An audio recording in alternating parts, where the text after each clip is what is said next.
You've probably heard that everything Jesus ever taught is already written down. Clean, complete, wrapped in a single book. But what if that's not the whole truth?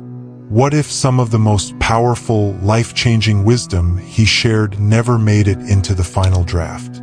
Not because it wasn't important, but because it was too deep, too transformative, maybe even too dangerous to reveal openly. Now, if you've ever felt like something's missing, like there's a deeper layer to faith that no one's really talking about, then listen closely, because what we're about to explore might flip everything you thought you knew about Jesus upside down. Some believe Jesus' most profound lessons weren't lost by accident, but buried on purpose. Too dangerous to share publicly, too revolutionary for the powers of the time. Others say they simply faded, lost in layers of translation, politics, and time. But if these teachings were intentionally hidden, the real question becomes why? And more importantly, why now are we just starting to uncover them? And here's where it gets personal, because these aren't just philosophical ideas or ancient footnotes. Some of these teachings suggest something radical, like this: that heaven isn't some far-off place after death. It's a state you can enter right now, right here, from within. Let that sink in for a second. What if the very thing you've been seeking has been quietly waiting for you, inside you all along? Let's see just how deep this really goes. 1. The kingdom of God is within. Luke 17 verse 21. Let me ask you something. When you hear the kingdom of God, what do you picture? For most people, it's somewhere up there, distant, far beyond the clouds. Something that happens after this life if you're lucky enough to make it. But what if that's not what Jesus meant at all? Because in Luke 17 verse 21, he said something that flips the whole idea on its head. The kingdom of God is within you, not above you, not after you, within. Now pause for a second, because that changes everything. That means heaven isn't a place you're waiting to go to. It's a reality you can wake up to, right now, from the inside out, not through dogma, not through fear, but through awareness. Think about it. What if everything sacred, peace, connection, even the presence of God, is already inside you, just waiting to be seen? And if that's true, if heaven lives inside your heart and mind, what does that say about how connected we really are to the divine? Think about that. And hey, if this is already sparking something inside you, take a second right now to subscribe to the channel, because it only gets deeper from here. Let's go further, because Jesus didn't stop there. 2. I and the Father are one. John 10 verse 30.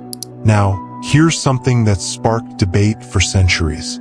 When Jesus said, I and the Father are one, most people took it to mean he was claiming a divine status no one else could reach, that he was the only Son of God. But what if that wasn't the point? What if he wasn't separating himself from us, but showing us what's possible within us? That statement, I and the Father are one, isn't just a declaration of identity. It's an invitation, a mirror, a glimpse into what every soul can awaken to. Because here's the thing, this idea of oneness is not exclusive to Christianity. In Eastern traditions, it's called non-duality, the belief that the self and the divine are not two separate things. And that truth isn't reserved for monks or mystics. It's available to you. Let me give you a picture. Think of a wave. On the surface, it looks like its own thing. It moves, rises, falls. But it's never not the ocean. It's always ocean, just shaped for a while. That's us. That's what Jesus was saying. We're not cut off from God. We're not waiting for connection. We are expressions of that divine source, right now. We just haven't realized it. And if that's hard to see, it might be because the vision we're using is too limited. That's exactly why Jesus spoke about a single eye, not physical sight, but a higher perception, a spiritual lens we've forgotten how to use. 3. The eye of single vision, Matthew 6 verse 22. Have you ever heard this line? If your eye is single, your whole body will be full of light. That's Jesus speaking. But what does that really mean? He wasn't talking about eyesight, not in the physical sense. This was something deeper. Many mystics believe Jesus was referring to what some now call the third eye, a kind of spiritual center located between your brows, a place not for seeing things, but for perceiving truth. It's that inner vision, the one that sees through illusion, through fear, through ego, the one that recognizes the light within, not just in you, but in everything. Now here's where it gets even more interesting. In yogic tradition, this is known as the Ajna Chakra, a focal point of intuition, clarity, and inner guidance. And the similarity between Jesus' single eye and the Eastern third eye? It's not coincidence. It's convergence. Different paths. Same mountain. Jesus wasn't just dropping poetic lines, he was giving a roadmap, a guide for inner illumination. And once that inner light begins to rise, something shifts. You begin to feel it. A pull, like your old self is starting to fall away, like you're being reborn, but not in the way most people think. 4. Rebirth of spirit, John 3 verse 3. You've probably heard the phrase, born again. For most people, it sounds like a one-time event, a dramatic spiritual conversion, maybe tied to a moment in church or a personal breakthrough. But what if that's just the surface? Jesus said, unless one is born again, he cannot see the kingdom of God. But what if he wasn't talking about a single moment? What if he meant a complete shift in who you think you are? Not a new belief system, a new identity. This isn't about labeling yourself saved. It's about leaving behind the ego, the fear, the masks, the need to control, and waking up to something so much bigger, a deeper self, the soul. It's similar to what Eastern traditions call a Kundalini awakening, an inner energy rising from the base of your being, unlocking levels of clarity, insight, and connection you never knew were possible. You start seeing life differently. You stop reacting from fear and start responding from presence. You see the world and yourself through what I'd call soul eyes. But let's be honest, it's not all bliss and light. This kind of rebirth can feel like shedding an old skin. It's uncomfortable, vulnerable, times even disorienting. And Jesus didn't sugarcoat it. He called the path narrow, not because it's exclusive, but because few are willing to walk it. Why? That's exactly what we're going into next. 5. The narrow path, Matthew 7 verses 13 to 14. You ever feel like the easiest path is the one everyone's walking, but deep down, it's not the one that leads anywhere real? Jesus once said, the gate is narrow and the road is hard that leads to life, and few find it. And that line, it's more than poetry. It's a roadmap, but not the kind you see on a map. This path he described, it isn't about religion or rituals or memorizing verses. It's about discipline, inner discipline. Because to walk this path, you've got to face your own ego. You've got to loosen the grip of materialism. You've got to question your attachments, those things you've clung to for safety, even when they've been holding you back. It's uncomfortable. It'll test you. But here's the thing. Every time you take a step forward, even if it's shaky, something shifts. You uncover this inner strength, this clarity you didn't know you had, like finding a hidden well of courage buried deep inside your chest. That's the promise of the narrow path. It's not easy, but it's real. And if you're walking it, you're already ahead of most. But even then, we need something to keep us grounded. A way to stay connected to the source when the climb feels steep. And Jesus gave us that too through one of his most powerful metaphors, the vine and the branches. 6. The vine and the branches, John 15 verse 5. Let me ask you something. Have you ever felt spiritually dry? Like no matter what you do, pray, read, seek, there's still something missing? Jesus actually spoke directly to that feeling. He said, I am the vine, you are the branches. If you remain in me, and I in you, you'll bear much fruit. But apart from me, you can do nothing. Now pause and picture that. He wasn't preaching dependency, he was describing connection. A branch isn't just close to the vine, it's one with it. And when it gets cut off, it doesn't get angry, it doesn't rebel, it just withers, quietly. That's what happens to us spiritually when we disconnect from our divine source. And the vine? That's Christ consciousness. That living presence you tap into when you're still enough to hear the whisper within. When you're plugged in, nourished from the inside out, life flows again. Creativity, peace, love, they return, like water to a thirsty root. So yeah, if you felt off lately, maybe it's not burnout or bad luck. Maybe it's disconnection. And here's the deeper twist.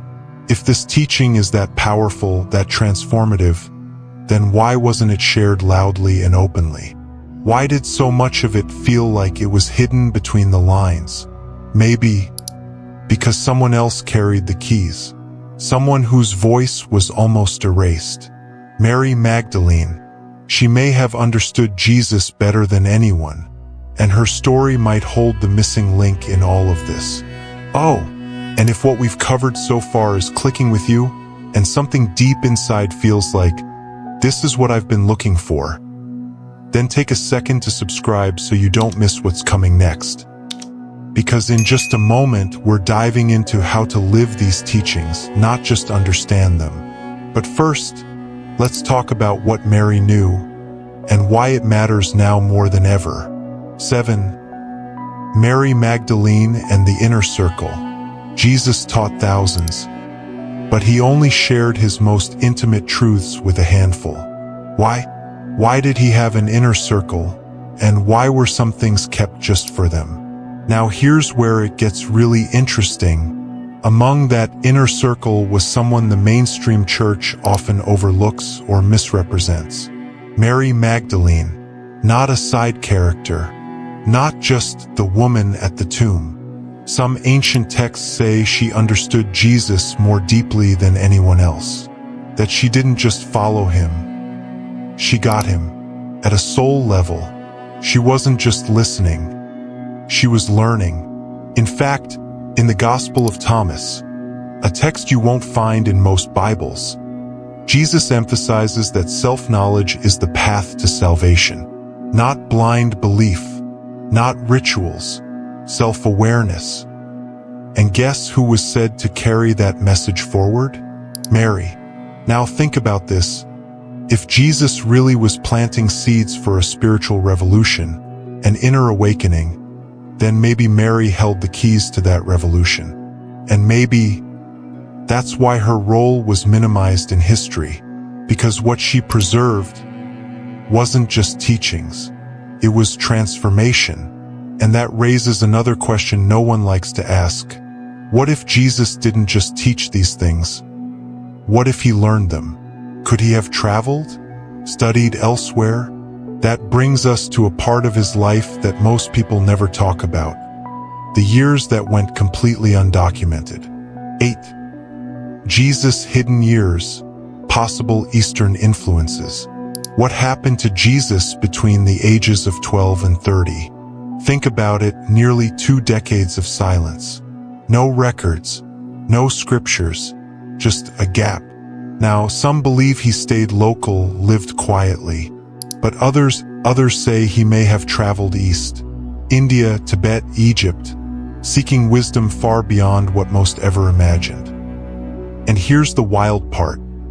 There are ancient esoteric accounts, some buried, some dismissed, that describe Jesus' learning practices like Kriya Yoga, breathwork, deep states of meditation. These weren't just spiritual side quests. They echo his own words about being born again in spirit. Now, whether or not he literally went east, the parallels are undeniable. Non-duality, the third eye, inner stillness, awakening the divine within. These aren't just Eastern buzzwords. They show up loud and clear in Jesus' teachings. And the more you look, the more the borders between East and West start to fade, revealing something universal underneath. Now here's why this matters. These connections aren't just interesting, they're useful.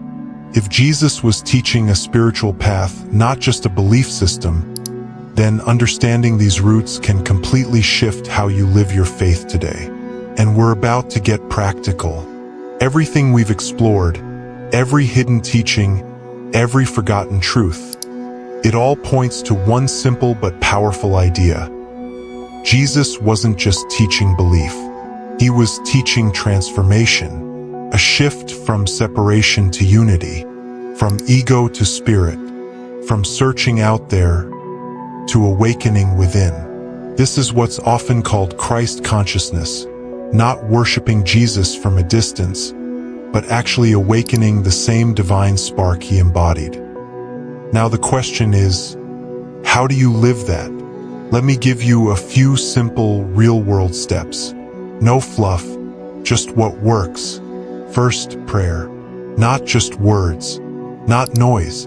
I'm talking about inward communion. Find a quiet moment, right in the middle of your busy day, and just sit. Feel the presence. No script, no performance, just connection. Second, meditation. Silence isn't emptiness. The space for clarity. Close your eyes. Breathe. Let the noise fade until your inner vision opens, until that third eye, that single eye, starts to see through illusion. Third, self-reflection. Every day, ask yourself, where am I clinging? Where am I reacting from ego, not soul? And more importantly, what's one thing I can let go of today? And if that sounds big, start small. Here's a simple practice. Before you grab your phone in the morning, sit in silence for 5 minutes. Feel your breath. Notice your thoughts without chasing them. And ask yourself, what kind of energy do I want to bring into this day? Because this isn't about escaping the world. It's about bringing light into it. And when you begin to walk this way, even in tiny steps, something shifts. You start to feel a calm clarity. You respond instead of react. You begin to feel connected to yourself, to others, to something greater that's been within you all along. That's the promise. And it's not a theory. It's a path. One you can start right now. So, if you strip everything back, the parables, the symbols, the layers of translation, what's the core of Jesus' hidden message? It's this: you carry the same divine spark he did. Let that sink in. He didn't come just to be worshipped. He came to awaken something in you. And he said it plainly. You are the light of the world. Not someday, not maybe, right now, right here.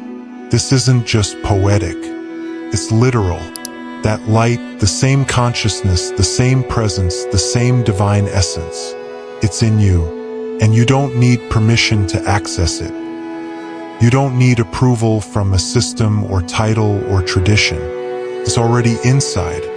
It always has been. No matter your background, no matter how lost or unqualified you feel, you can tap into that light daily. And when you do, everything starts to shift. The way you deal with pain, the way you love, the way you see others and yourself.